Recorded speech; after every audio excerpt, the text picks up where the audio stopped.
Hi, I'm Ellen Harris from My Historic District. Savannah's Anchor Historic District is located right in the heart of downtown Savannah, the Landmark District. It was the first of 11 neighborhood historic districts to be listed on the National Register of Historic Places. 7 million people come here to see it, and they obviously enjoy it. That's right. Millions come to Savannah to see its beauty and uniqueness, spending time in the historic district.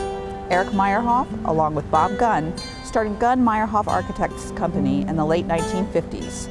The duo played a huge role in Savannah's historic preservation movement.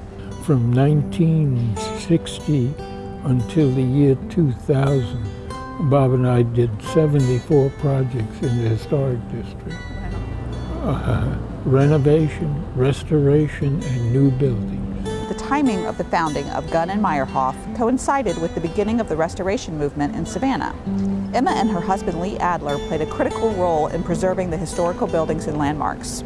We got a stay of demolition, a 9-day stay of demolition, so that you, if a building was threatened and it was a really wonderful building, you could try to raise enough money to hold it for resale to somebody who would restore it.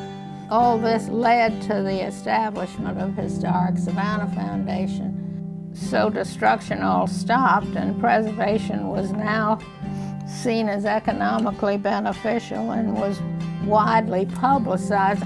By 1966, Savannah was nationally prominent. In March of 1973, the MPC came out with a bulletin that they were going to make the isolated riverfront into a parking lot. When we saw that report, we went to the mayor's office. My partner talked to him, Bob Gunn, and he said, "Johnny, you can't do that.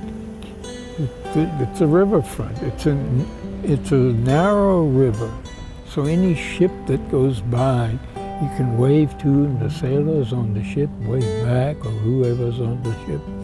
And it ought to be pedestrian and not a garage." And he said, "Okay, if you can work with Hussey, Gay and Bell, they're the engineers, I've already hired them, then you can be the architects." We merged together. They did the structural work, and we did the landscaping work. Meyerhoff and the others made Savannah's Riverwalk what it is today, a picture-perfect site between the river and restored buildings, many of which are several hundred years old. Cotton was in all those buildings that were warehouses, and when the ships came from England, they would load the cotton onto these ships. And the fellows that inspected the cotton bales were called factors, and they walked from building to building. And that's how the name Factors Walk came about. Exiting Factors Walk is Bay Street, and another block south is what used to be the central hub for merchants, City Market. The name still stands along with some of the historic buildings, but the atmosphere has changed. Now a tourist hotspot to the west of the revived Ellis Square. That had a vegetable stand and was so forth, and we suggested that street become a walking street, and renovated a lot of the buildings there. A block to the south is Broughton Street. Always a central hub of downtown Savannah, it's gone through waves of changes, but for Emma Adler, still remains the site of vivid memories.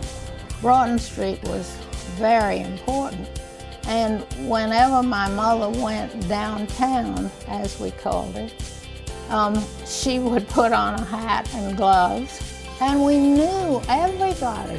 I mean, the stores were Levy's and Adler's and Hogan's, mainly. And then all the movies were down there too. There was the Lucas and the Avon and the Bijou. All places easily accessible for the residents of the Landmark District.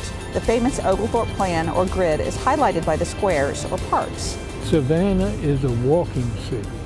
You can rest if you are walking.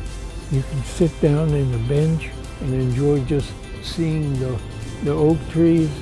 You come down here and you see things that are totally different from where you live. There's no city that can compare with it. Oglethorpe did a good job. Mr. Meyerhoff says he's enjoyed a good life here in Savannah. He's certainly seen and been a part of a lot of change. Professionally, he's most proud of one of the simplest additions to the Riverwalk, one which gives him a lot of pleasure in seeing.